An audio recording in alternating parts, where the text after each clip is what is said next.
నమస్తే Telangana, welcome to T news. నీ Kumar దామిరా. Headline చూద్దాం. కాంగ్రెస్కు రైతుల ప్రయోజనాల కంటే రాజకీయాలే ముఖ్యం. ఇంజనీర్లు చెప్పినా మేడిగడ్డలో రిపేర్లు చేయడం లేదని కేటీఆర్ ఫైర్. మరి కాసేపట్లో బీఆర్ఎస్ ఎంపీ అభ్యర్థులతో కేసీఆర్ సమావేశం. ఎన్నికల ప్రచారం, బస్సు యాత్ర రూట్ మ్యాప్పై దిశానిర్దేశం. రాష్ట్రంలో ఈ నెల 25 వరకు నామినేషన్లు. 17 ఎంపీ కంటోన్మెంట్ అసెంబ్లీ సీటుకు ఎన్నికలు. రేపు దేశంలోని 102 లోక్ సీట్లలో ఎన్నికలు. పోలింగ్ కేంద్రాలకు తరలుతున్న సిబ్బంది. హైదరాబాద్ సెంట్రల్ యూనివర్సిటీలో ఏబీవీపీ అరాచకం. ఎస్ఎఫ్ఐ సభ్యులపై బ్లేడ్లతో దాడి. 144 కోట్లు దాటిన భారతదేశ జనాభా. 14 ఏళ్ల లోపు వాళ్లే 5% మంది.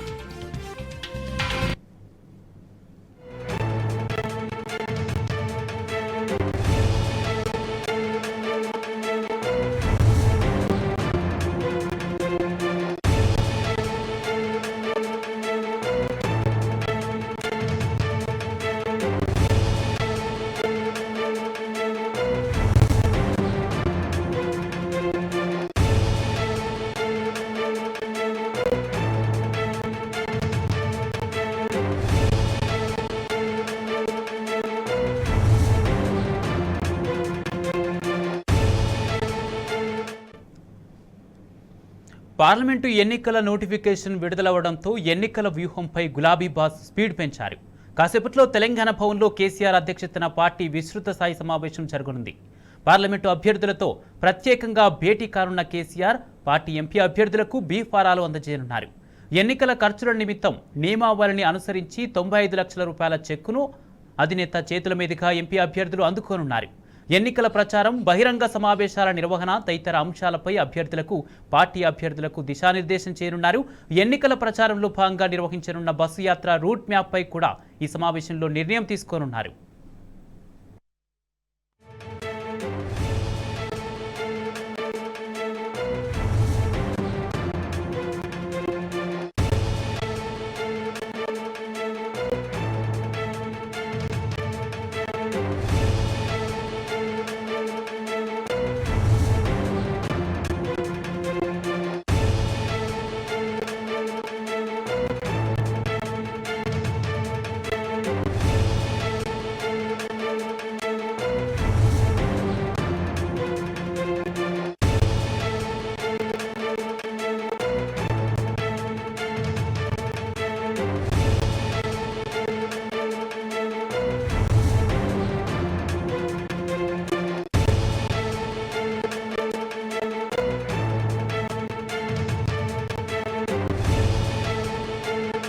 తెలంగాణ భవన్లో బీఆర్ఎస్ అధినేత కేసీఆర్ అధ్యక్షతన పార్టీ విస్తృత స్థాయి సమావేశం జరగనుంది.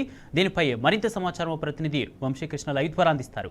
వంశీ, కాసేపట్లో తెలంగాణ భవన్లో బీఆర్ఎస్ పార్టీ అధినేత కేసీఆర్ అధ్యక్షతన బీఆర్ఎస్ పార్టీ విస్తృత స్థాయి సమావేశం ప్రారంభం కానుంది. ఈ సందర్భంగా పలు అంశాలపైన, రానున్నటువంటి పార్లమెంట్ ఎన్నికలపైన కూడా అటు క్యాడర్కి దిశానిర్దేశం చేయనున్నారు. ఈ సందర్భంగా దీంతో పాటుగా ఎంపీ అభ్యర్థులు ఎవరైతే ఉన్నారో వారికి సంబంధించి కూడా బీఫామ్లు కూడా అందించనున్నారు. దాంతోపాటుగా ఏదైతే జిల్లాలలో చేపట్టబోయేటటువంటి బస్ యాత్రకు సంబంధించి కూడా చర్చ జరిగే అవకాశం ఉన్నట్టు కూడా చెప్తా ఉన్నారు. ప్రజెంట్ మనతో పాటు మాట్లాడడానికి బీఆర్ఎస్ పార్టీ నాయకులు స్వామిగౌడ్ గారు మనతో పాటు ఉన్నారు. వారితో మాట్లాడించే ప్రయత్నం చేద్దాం. సార్ చెప్పండి, ప్రధానంగా మనం చూస్తూ ఉన్నాము గత 3 నెలల నుంచి కూడా కాంగ్రెస్ పాలన పైన మనం చూస్తూ ఉన్నాము. అనేక సమస్యలు ఉన్నటువంటి పరిస్థితి మనం చూస్తాం. మీరేమంటారు? ఈరోజు ప్రధానంగా అనేక సమస్యల గురించి జనాలు మర్చిపోయినారు. ప్రధానంగా టీఆర్ఎస్ పరిపాలన చేసినటువంటి అభివృద్ధి విషయంలో కూడా జనాలు 10 సంవత్సరాలు 2 సార్లు వాళ్ళు ఓటేసినాం, ప్రభుత్వాన్ని మార్చాలని ఒక అభిప్రాయానికి ప్రజలు రావటం జరిగింది. దాంతో టీఆర్ఎస్ పార్టీ ఓడిపోయింది. కానీ ఇక్కడ ఒక విషయం గమనించాలి. టీఆర్ఎస్ 2 అడుగులు వెనుకకేసింది అని అంటే, పోటీలు 2 అడుగులు వెనుకకేయటము అని అంటే 3 అడుగులు ముందుకెగిరి దూకుతుందన్న విషయాన్ని మర్చిపోవద్దు. అందుకే మేము ఈరోజు చెప్పేది, ఒక్కసారి 10 సంవత్సరాల కిందట ఉన్నటువంటి తెలంగాణను, ఈరోజున్న తెలంగాణను బేరీ చేసుకోవలసిందిగా మేము ప్రజానికాన్ని విజ్ఞప్తి చేస్తూ ఉన్నాం. ప్రధానంగా ఇంకా అన్నిటికన్నా అతి ముఖ్యమైనటువంటి విషయం, ఈనాడు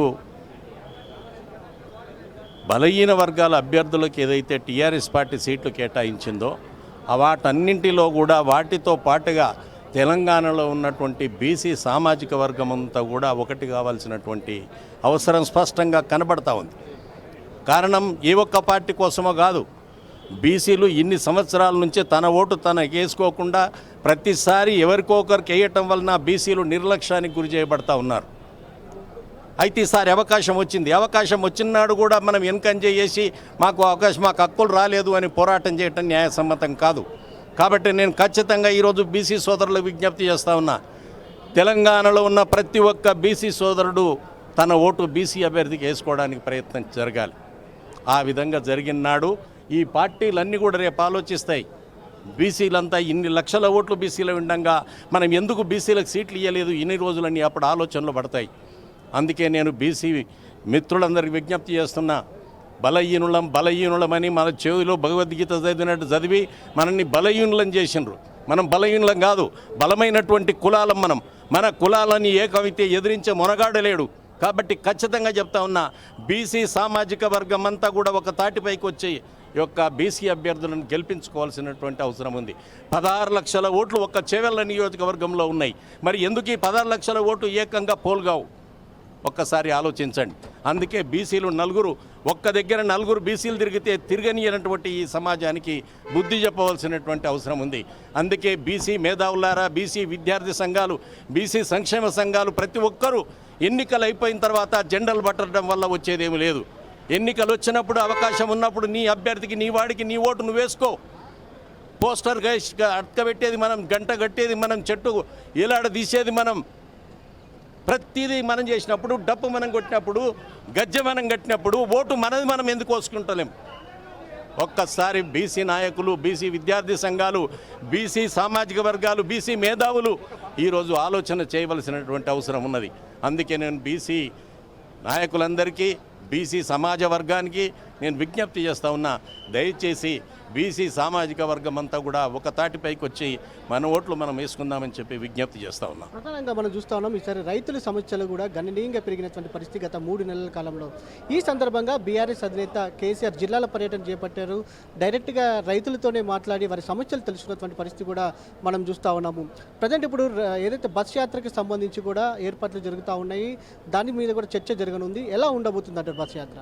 ఇప్పుడు ఊహించినటువంటి రీతిలో బస్సు యాత్ర ఉంటుంది. కారణం ఏంటి అని అంటే, ప్రతి నియోజకవర్గంలో ఈ తెలంగాణలో మొత్తం రైతాంగం అంతా కూడా నష్టపోయినటువంటి సందర్భం. వాళ్ళకి రావాల్సినవి ఆగిపోయినాయి అని బాధపడుతూ ఉన్నారు. వర్షాలు సకాలంలో రాకపోవడం ఈ ప్రభుత్వం తప్పు కాకపోవచ్చు, కానీ దానికి ముందస్తు ప్రణాళిక వేసుకోవాల్సినటువంటి అవసరం ఉంది. ఎప్పుడైతే ఈ సమయంలో వర్షాలు రావటం లేదో ఉన్నటువంటి నీరును ఏ విధంగా వాడుకోవాలని ఆలోచన చేయవలసినటువంటి అవసరం ఉంది.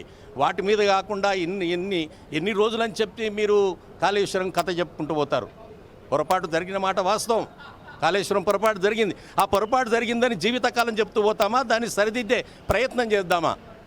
రైతులకు నీరు ఏ విధంగా అంతది, తాగే నీరు ఏ విధంగా అంతది, ప్రభుత్వం ఆలోచన చేయవలసినటువంటి అవసరం ఉంది. కాబట్టి రేపు ఏ యాత్ర వెళ్ళినా కూడా ఈ 2 సమస్యల మీద ప్రజలంతా కూడా గుమిగూడి యాత్రను విజయవంతం చేసే అవకాశాలు కనబడతా ఉన్నాయి. Thank you.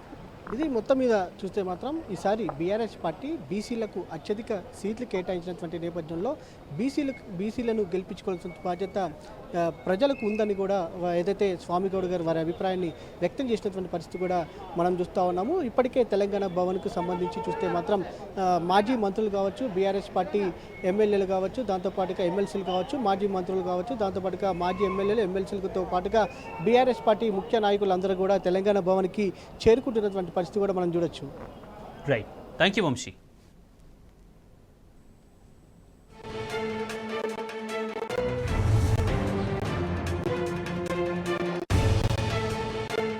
Back to news. Telangana వచ్చాక పచ్చబడ్డ పంటలన్నీ ఎండిపోతున్నాయి. సాగునీళ్లు లేక పల్లెలు కనుమరుగవుతున్నాయి. ఈ నేపథ్యంలో ఈ పరిస్థితికి కారణమైన కాంగ్రెస్ ప్రభుత్వాన్ని రైతన్నలు ప్రశ్నలతో కడిగిస్తున్నారు. రుణమాఫీ ఏమైంది, వరి ధాన్యం కొనుగోలు ఇంకెప్పుడు, బోనస్ ఏదంటూ కాంగ్రెస్ సర్కారును నిలదీస్తున్నారు రైతులు. జగిత్యాల జిల్లా వ్యాప్తంగా రైతన్నల కష్టాలపై బీర్పూర్ మండల కేంద్రం నుండి మా ప్రతినిధి సందీప్ రావు మరింత సమాచారం అందిస్తారు. రైతు కూడా బ్యాంకుకు వెళ్ళి 2 లక్షలు తీసుకోండి, తాము డిసెంబర్ 9 తర్వాత రుణమాఫీ చేస్తామని కాంగ్రెస్ సర్కారు రేవంత్ రెడ్డి స్వయంగా ప్రకటించారు. కానీ ఇప్పటి వరకు ఏ ఒక్క రైతు కూడా రైతు రుణమాఫీ దక్కలేదు. ఈ క్రమంలో దీంతో పాటు ఇప్పటికే అనేక చోట్ల జగిత్యాల జిల్లాలో ఇటు కోరుట్ల కావచ్చు, సారంగాపూర్, బీర్పూర్, ధర్మపురిలోని ఎండపల్లి, వెల్గటూరు ప్రాంతాల్లో పంట పొలాలు పూర్తిగా ఎండిపోయాయి. నష్టపరిహారం చెల్లించాలని కూడా రైతులు డిమాండ్ చేస్తున్నారు. అలాగే రైతు బంధు కూడా మెజార్టీ రైతులకు అందలేదు. మరి ఏమంటున్నారు అనేక మంది కూడా స్థానిక రైతులు, ప్రజలు కూడా మనతో పాటు ఉన్నారు. మరి కాంగ్రెస్ సర్కారు హయాంలో ఇప్పటివరకైతే గతంలో రైతు బంధు అన్ని స్వయంగా ఎప్పటికప్పుడు రైతులకు పెట్టుబడి సాయం అందింది. మరి మొత్తంగా రైతు రుణమాఫీ 2 లక్షలు తీసుకోండి బ్యాంకుకి వెళ్ళి డిసెంబర్ 9న మాఫీ చేస్తా అన్నాడు. మరి అందుతుందా మీ ప్రాంతంలో కానీ? డిసెంబర్ 9 నాడు అందరూ బ్యాంకులకు వెళ్ళండి, 2 లక్షల రూపాయలు మీకు ఏకకాలంలో మేము రుణమాఫీ చేస్తామని అప్పుడు ఎలక్షన్ల ముందట వాగ్దానాలు చేసింది కాంగ్రెస్ గవర్నమెంటు. ఇప్పటి వరకు అయితే దాని జోలే లేదు. మొన్న ఒక రోజు దాదాపు నిన్ననే కావచ్చు ఒక సభలో ముఖ్యమంత్రి గారు చెప్తుండ్రు, ఇది ఎలక్షన్లు ఎంపీ ఉన్నాయి కాబట్టి మీకు ఆగస్టు 15వ తారీఖు నాడు ఆ లోపల ఏకకాలంలో 2 లక్షల రుణమాఫీ చేస్తానని అంటున్నారు. దీన్ని చూస్తే మాకు అర్థమయ్యేది ఏంటంటే, మీరు ముందే పోండ్రి తెచ్చుకునే వాళ్ళు అందరూ తెచ్చుకోండి, 2 లక్షల రూపాయలు మీకు మాఫీ అయిపోతుందని చెప్పి ఇప్పటికి 4 నెలలు అవుతుంది. ఈ కేవలం ఎలక్షన్ల కోసం ఈ మాట మాట్లాడారు కానీ ఇప్పటి వరకు అయితే మాకు ఎవరికి కూడా 2 లక్షల రుణమాఫీ కాలేదు. అంతేకాకుండా ఇప్పుడు రైతులకు బోనస్ కూడా ఇస్తా అన్నారు. 500 రూపాయలు బోనస్ ఇస్తా అని చెప్పారు. అప్పుడు 500 బోనస్ కాదు, పోయిన పంట అంటే ఎలక్షన్లు అదే కొత్తగా అయిపోయింది, అప్పుడప్పుడు అనుకున్నారు. ఇప్పుడు ఏసంగి పంట కళ్ళాలల్లా చూడండి వడ్లు పడ్డాయి, సెంటర్లు కూడా ఓపెన్ కాలేదు, ఆ బోనస్ అదే లేదు. ఈ బోనస్ ఇచ్చి ఈ 2 లక్షల రుణమాఫీ చేస్తే తప్ప ఇక్కడ రైతులు ఈ కాంగ్రెస్ గవర్నమెంట్ నమ్మరు. వచ్చే ఎలక్షన్లలో తప్పకుండా కాంగ్రెస్ గవర్నమెంట్కు అసలు ఓటేయరని రైతులందరూ అనుకుంటున్నాం. ముచ్చట బాపు మీ ఎన్ని రోజులనే కళ్ళంలో పోసి ఎన్ని రోజులు అవుతుంది? నేను ఇవాళకి 5 రోజులే 5 రోజుల పోసి చూస్తలేరు, చేస్తలేరు. ఇక రైతు బంధు మొన్న 3 నెలల కింద వాడేది మొన్న పడ్డది. ఎన్ని ఎకరాలు ఉంది నీకు? నాకు పవదక్క 5 ఎకరాలు ఉంది. 24,000 పడ్డాయి. ఇంకా అవే పాత రేటు, ఇంకా 1000 వేస్తాను పెంచలేదు. 24 గంటల కరెంట్ కేసీఆర్ ఇస్తే ఇప్పుడు రోజుకొక 4-5 సార్లు వస్తుంది పోవడానికి ఇప్పుడే ఈ 2 నెలలనే 3 నెలలనే ఇంత ఇబ్బంది అయితే ఇంకా 5 ఏళ్ళ వరకు ఏం జరుగుతుంది, ఎంత జరుగుతుంది, ఎంత నష్టపోతారు రైతులు? ఈ కాంగ్రెసు ఇట్లనే ఉంటే లాభం లేదు. అదే బీఆర్ఎస్ కావాలి మాకు. రైతు బంధు, రుణమాఫీ రకరకాల హామీలు ఇచ్చారు. మరి ఏమంటారు? రైతు రుణమాఫీ అన్నారు డిసెంబర్ 9 తారీఖు రోజు అని చెప్పారు. ఇప్పుడు మళ్ళీ నిన్న సీఎం గారు అన్నారు ఏది ఆగస్టు 15 రోజు చేస్తా అన్నారు. డిసెంబర్ 9 రోజు అన్నోడే చేయలేదు. ఇప్పుడు ఆగస్టు 15 అంటారు. ఉట్టికెగరలేనమ్మ ఆకాశానికి ఎగిరింది అన్నట్టు అప్పుడే ఉట్టికెగరలేకపోయింది, ఇప్పుడు ఆకాశానికి ఎగురుతా అంటే ఎట్లా నమ్మాలి? సరే ఓకే, ఇప్పుడు సరే మేము ఓటేస్తాం, నమ్మి ఓటేస్తామండి. ఓటేసిన తర్వాత ఆల్రెడీ మళ్ళీ మేము అడగడానికి ఏం లేదు. ఇప్పుడు డిసెంబర్ 9 రోజు ఓటేస్తామంటే మేము ఓటేస్తే ఆటోమేటిక్గా నట్టేట ముంచారు. ఇప్పుడు మళ్ళీ ఆగస్టు 15కి ఇస్తా అంటే మళ్ళీ ఇప్పుడు మేలో ఎంపీ ఎలక్షన్లు అయిపోయి పబ్బం గడుపుకున్న తర్వాత మళ్ళీ ఇవ్వకపోతే మా పరిస్థితి ఏంది? మేము ఎవరిని అడగాలి? ఎంత కష్టమవుతుందంటే ఊళ్ళల్లో జనాలు చీదరించుకుంటున్నారు కాంగ్రెస్ను. ఎందుకంటే మేము ఇది చేస్తాం అది చేస్తామని అనవి కానీ హామీలు ఇచ్చారు. కాకపోతే తీరా టయానికి ఇస్తలేరు, పెన్షన్లు ఇస్తలేరు, ఏది కూడా ఇస్తలేరు. ఊళ్ళో కరెంట్ ఉండలేదు, తాగడానికి చాలా ఇబ్బంది అవుతుంది. మా ఏరియాలో బిందెలు పట్టుకొని పోవాల్సి వస్తుంది నూతులకు. చాలా మళ్ళీ పాత రోజులు 2003, 2004 వచ్చిన కరువు లెక్క వస్తున్నది. నిజం సార్, నిజం చెప్తున్నా. ఈ టీ న్యూస్ ప్రేక్షకులకు కానీ చూసే తెలంగాణ ప్రజలకు కానీ తగిన బుద్ధి చెప్పుర్రి. ఎందుకంటే ఒకవేళ మీరు ఇప్పుడు ఓటేస్తే మేము రైతు బంధు ఇవ్వలేదు, రైతు రుణమాఫీ ఇవ్వలేదు, 500 రూపాయల బోనస్ ఇవ్వలే, పింఛన్ ఇవ్వలే, ఏది ఇవ్వలే, అయినా మాకు ఓటేసిర్రు అని చెప్తారు. తీరా ఏది ఎట్లా వేసిర్రు ఓటు? మేము ఏది చేయకుండా వేసిర్రు. ఆటోమేటిక్గా ఏం చేయకుండా మాది నడితే 5 ఏళ్ళు మాదే కాలం, 5 ఏళ్ళ దాకా మమ్మల్ని ఓటు ఏం చేసేయలేదు, ఎంపీ ఎలక్షన్లో ఓటేసిర్రు, ఇక మాకు అవసరం లేదు అని చెప్తారు. సరేనండి, ఆగస్టు 15 వరకు చేస్తామంటారు 500 బోనస్. ఆగస్టులో పంట ఏది వస్తుంది ఒకసారి ఆలోచించుర్రి రైతులారా. మీరు ఒకసారి ఆలోచించుర్రి. ఆగస్టు 15కు 500 బోనస్ ఇస్తా అని సీఎం గారినే చెప్పారు. 500 ఆగస్టులో ఏ పంట వస్తుందో చెప్పాలి. రైతు బిడ్డ అని చెప్తున్నారు కదా. 500 రూపాయలకు అప్పుడు వడ్లు వస్తాయి, ఆ సీజనా? మీరు ఒకసారి అర్థం చేసుకోర్రి. ఎందుకంటే వస్తే పంట ఎప్పుడు వస్తుంది? మేలా జూన్లో వస్తుంది, వస్తే డిసెంబర్ జనవరిలో వస్తుంది. అంతేగాని ఆగస్టులో రాదుగా. ఆగస్టులో వచ్చిందాన్ని ఏం చేస్తారు? ప్రధానంగా మనం చూస్తున్నాం రైతు రుణమాఫీ. మీరు విన్నారు, మీరు ఒక రైతులు, స్థానికులు, మీకు తెలుసు, పొలం ఉంది, వ్యవసాయం చేస్తున్నారు. డిసెంబర్ 9న మాఫీ చేస్తా అన్నారు, మళ్ళీ ఆగస్టు 15 అంటున్నారు, తులం బంగారం ఇస్తా అన్నారు. ఇవన్నీ నెరవేరినాయా? నెరవేరలేవు. మరి ఏమంటారు మీరు? ఎక్కడండి, రేవంత్ రెడ్డి గారు ఇచ్చిన హామీలు 6 హామీలలో దగ్గర 15-18 పథకాలు ఉన్నాయి. ఈ పథకాలలో ప్రధానంగా తీసుకుంటే రైతులనే తీసుకోవాలి. డిసెంబర్ 9 తారీఖు నాడు ఖచ్చితంగా 2 లక్షలు తీసుకొచ్చుకోరు, నేను వెంటనే మాఫీ ఎత్తన్నాడు. మళ్ళీ నిన్నటి కార్యక్రమంలో ఏం చేసిందంటే సభలో 2 లక్షల రూపాయలు ఆగస్టు 15 నాడు చేస్తాను. మరి ఆగస్టు 15 అంటే 2024 ఆగస్టు 15, 2025 ఆగస్టు 15 అనేది కూడా క్లారిటీ ఇవ్వలేదు. ఇప్పటికీ పోయినసారి వర్షాకాలం పంటలే వాళ్ళు నీరు అందక రాత్రి బావాళ్ళు మన ఎస్ఆర్ఎస్ కెనాల్ కాడికి పోయి రాత్రి 2 గంటలకు 3 గంటలకు కావాలి వండుకొని నీళ్లు తెచ్చుకుంటేనే వండినాయి. ఇప్పుడు ఎండాకాలం పంటను తీసుకుంటే మా పొలాలలో నీళ్లు సరిగా లేక మొత్తం పొలాలు ఎక్కడెక్కడ ఎండిపోయినాయి. కొంతమంది అయితే పొలాలు వండాలని అనుమానంతో భూమి బీడు పెట్టుకుంటే మాకు ఉపాధి లేననే ఉద్దేశంతో కొంతమంది కొయ్యమక్క, కొంతమంది అది నువ్వులు వేసుకుంటే వాళ్ళకు కరెక్ట్ పూతకొచ్చే సమయానికి నీళ్ళు లేకుంటే ఎండిపోయినాయి. మొత్తం ట్రాక్టర్లు దున్న పెట్టుబడి, మందుల పెట్టుబడి, విత్తనాల పెట్టుబడి మొత్తం నష్టపోయారు. జనాలు చూస్తే వడ్లు అక్కడ కోసి పెట్టారు. దగ్గర వారం రోజులు అవుతుంది వడ్లు తీసుకొచ్చి సెంటర్లలో పోసి. ఇప్పటికీ మ్యాచ్ చూసిన అధికారి లేడు. వాటి గురించి ఒక్కళ్ళు వచ్చి మరి ఏం జరిగింది రైతులారా, మీ పరిస్థితులు ఎట్లున్నాయి అంటే అడగడానికి కూడా అధికారిని పంపిస్తలేరు. ఎవరిని అడగాలని దిక్కుతోసిన పరిస్థితులలో ఇలా ఈ రైతాంగం ఉన్నది.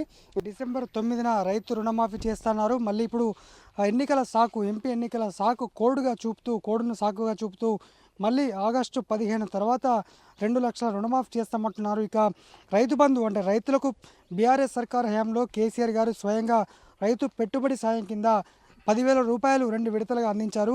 ఇప్పుడు ఇదే రేవంత్ సర్కారు 12,000 ఇస్తామన్నారు. కానీ అసలు బీఆర్ఎస్ సర్కార్ ఇచ్చిన అమౌంట్ ఇప్పటివరకు తమకు అనేక మందికి ఇంకా కూడా 70% ప్రజలకు, రైతులకు అందలేదు. అలాగే ఉచిత బస్సు ప్రయాణం మినహా ఎటువంటిది ఈ ప్రభుత్వం కాంగ్రెస్ సర్కార్ హయాంలో ఒరిగింది లేదని కూడా స్థానికులు చెప్తున్నారు. ఇప్పటికే ఇటు సారంగపూర్ మండలంలో బట్టపల్లి, పోతారం ఇలా అనేక గ్రామాల్లో పంటలు కూడా పూర్తిగా ఎండిపోయి క్రేన్ల సాయంతో మట్టి పుడక తీసే ఆ పనులు కూడా ఇక్కడ వేలాది రూపాయలతో ప్రారంభమైనటువంటి పరిస్థితి ఇక్కడ కనిపించింది. కెమెరా పర్సన్ మనోజ్ కుమార్తో సందీప్ రావు, టీ న్యూస్, జగిత్యాల. ఇండియా జనాభా 144 కోట్లకు చేరిందని ప్రకటించింది యునైటెడ్ నేషన్స్ పాపులేషన్ ఫండ్. 144.17 కోట్ల జనాభాతో భారత్ అగ్రస్థానంలో, 142.5 కోట్లతో చైనా 2వ స్థానంలో ఉంటాయని వెల్లడించింది. ఇండియా పాపులేషన్లో 24% మంది 0 నుంచి 14 ఏళ్ల వయసు వారేనని పేర్కొంది. ప్రసవ సమయంలో శిశు మరణాలు తగ్గాయని స్టేట్ ఆఫ్ వరల్డ్ పాపులేషన్ 2024 నివేదికలో UNFPA పేర్కొంది. 10 నుండి 19 ఏళ్ల మధ్యనున్న వారు 17% మంది ఉండగా 10 నుండి 24 ఏళ్ల మధ్య ఉన్నవారు 68% ఉన్నారని తెలిపింది. 15 నుండి 64 ఏళ్ల వయసు ఉన్నవారు 68%, 65 ఏళ్లు ఆపై ఉన్నవారు 7% ఉండొచ్చని నివేదికలో వెల్లడించింది UNFPA.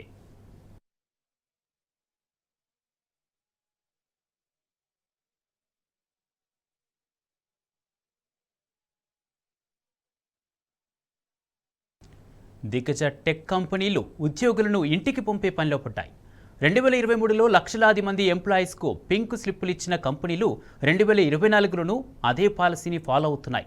Tesla, Apple, Amazon, Toshiba వంటి పెద్ద సంస్థలు సైతం తమ సిబ్బందిని తగ్గించుకుంటున్నాయి.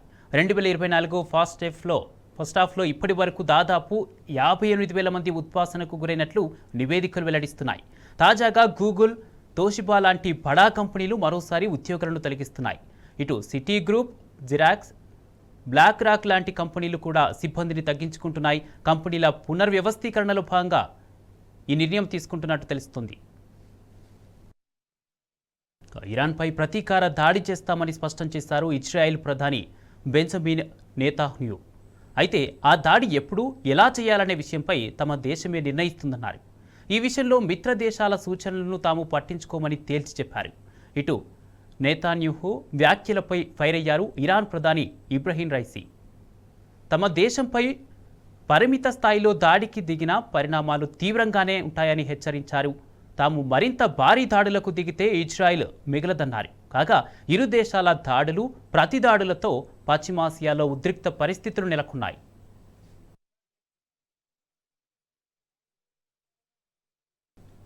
జపాన్లో అర్ధరాత్రి భారీ భూకంపం సంభవించింది. నాన్యోలో 6.4 తీవ్రతతో ప్రకంపనలు నమోదయ్యాయని తెలిపింది జపాన్ మెటలాజికల్ ఏజెన్సీ. బుంగో ఛానల్ భూకంప కేంద్రంగా గుర్తించింది. అయితే సునామీ వచ్చే అవకాశం లేదన్న JMA స్టేట్మెంట్లో అటు ప్రజలు ఊపిరి పీల్చుకున్నారు. కాగా భూ ప్రకంపనలతో ప్రాణ నష్టం తప్పినా భారీగా ఆస్తి నష్టం వాటిల్లినట్టు తెలుస్తోంది.